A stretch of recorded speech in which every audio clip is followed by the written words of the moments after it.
হাট এবং দাবিতে উত্তাল শিখগঞ্জ ও সদর চাঁপাইনবাবগঞ্জ।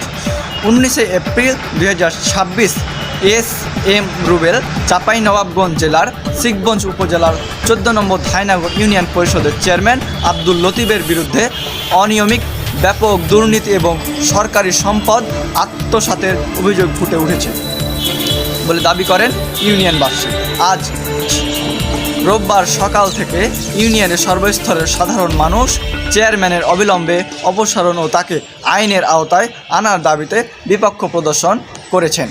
দর্শক হিসাবে প্রভাব বিস্তার, বিগত সরকারের শাসনে শীর্ষ আওয়ামী লীগ নেতাদের দোষারোপ হিসাবে কাজ করে ক্ষমতার অপব্যবহার, বিরোধী মতপ্রদর্শের মানুষের হয়রানি এবং সিন্ডিকেটের মাধ্যমে ইউনিয়নের সকল উন্নয়ন প্রকল্প খুব ক্ষতিগ্রস্ত করার অভিযোগ তার বিরুদ্ধে এখন তুলে ধরেছেন।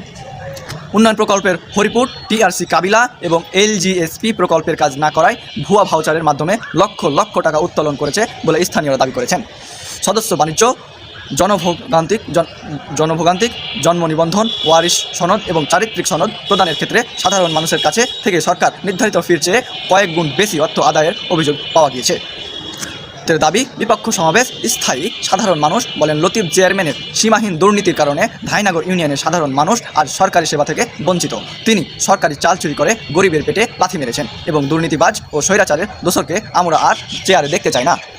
তাদের প্রধান তিনটি দাবি হলো, অবিলম্বে আব্দুল লতিফ চেয়ারম্যান পদ থেকে বহিষ্কার করা হবে, সরকারি চাল আত্মসাৎ এবং অর্থ লুটপাটের সুষ্ঠু তদন্ত করে তাকে আইনের আওতায় আনতে হবে, দ্রুত প্রশাসক নিয়োগ দিয়ে ইউনিয়নের স্বাভাবিক কার্যক্রম সচল করতে হবে। এই বিষয়ে জানতে চাইলে উপজেলা প্রশাসকের পক্ষ থেকে জানানো হয়েছে, লিখিত অভিযোগ পেলে তদন্ত সাক্ষেপ দ্রুত আইনমূলক ব্যবস্থা, কোনো প্রমাণ পাওয়া গেলে তাকে ছাড় দেওয়া হবে না।